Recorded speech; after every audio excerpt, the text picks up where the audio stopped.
In this video, you're going to learn 5 tips for preparing for your Christmas worship services. Coming up.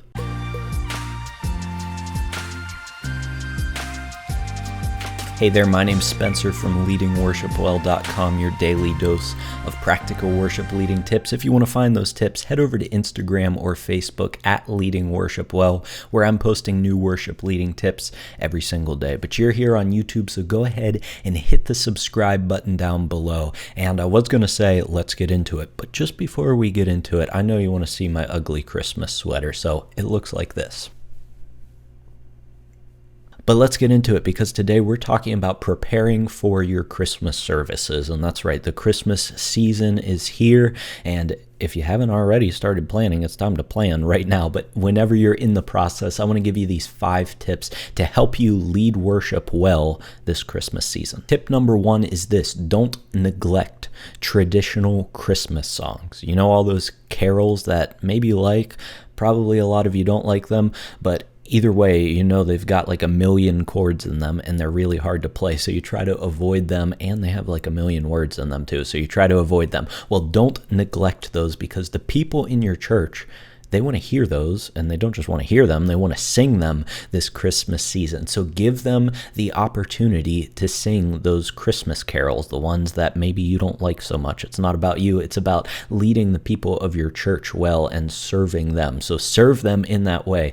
Do those Christmas songs, those traditional ones, and don't just do them on Christmas Eve or Christmas Day or just the week before Christmas whenever you have your Christmas service, but instead do them in these weeks leading up to Christmas, because that's what makes Christmas feel like Christmas for a lot of people. And obviously we know it goes deeper than that, but it adds to that feeling that Christmas is here, and it adds in the celebration. And there's actually a lot of benefit to doing those traditional songs, because people know them, people can sing them. Isn't that one of the biggest complaints that we have as worship leaders, is like, the people of my church don't know the songs that we're singing, and so they don't sing along with them.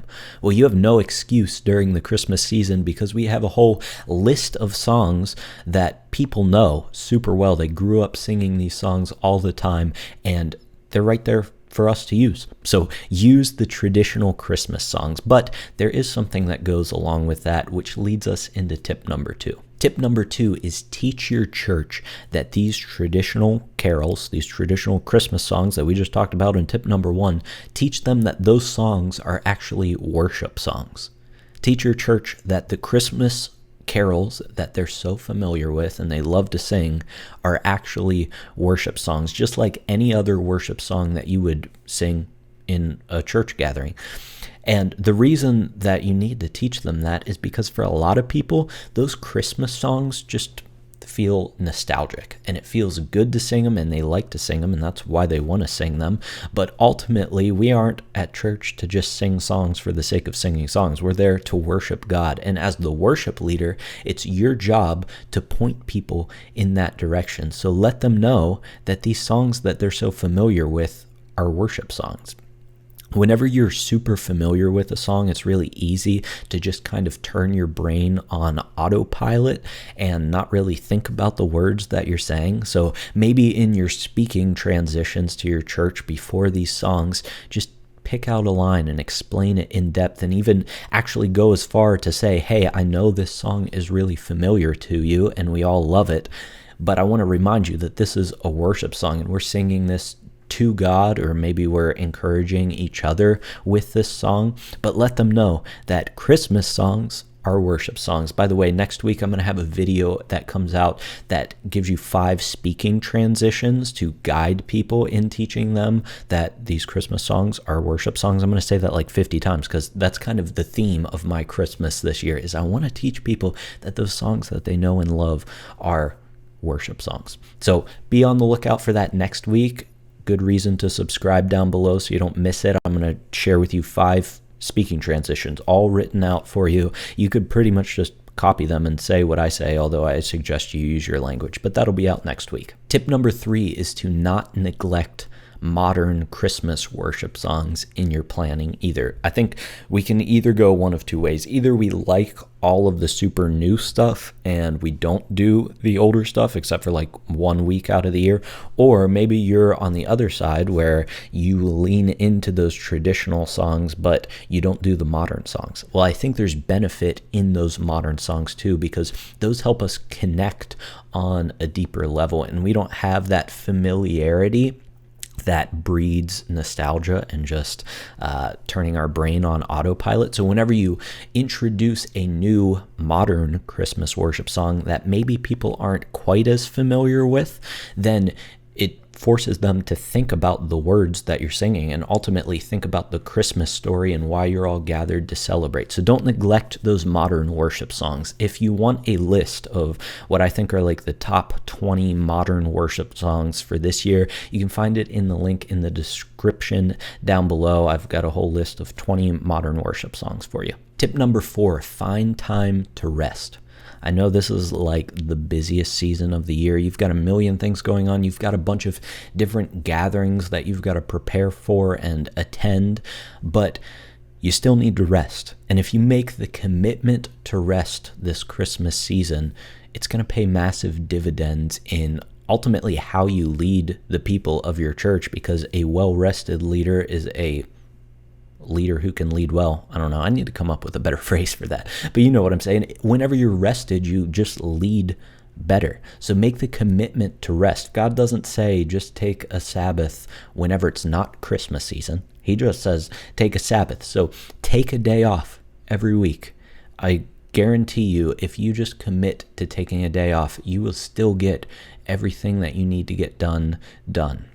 So commit to that rest. It's only going to serve you and your church better. Finally, tip number 5 is thank your team.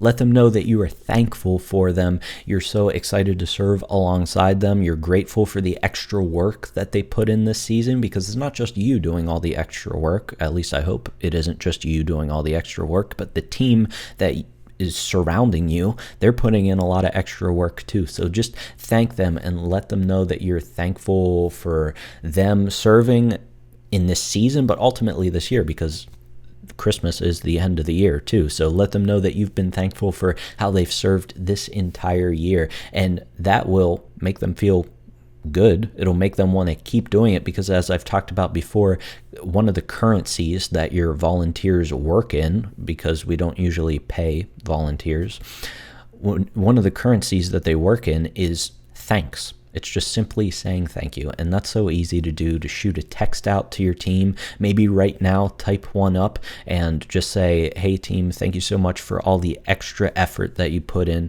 serving this Christmas season. I'm so glad I get to serve alongside you. Something as simple as that can just make your team members' days. So just send that out, send a thank you text out, tell them in person, remind them why they're doing what they're doing. Like say, thank you team for helping people experience Jesus at whatever your church name is. It's really that simple. And then that'll make them want to come back and help again next year. So thank your team.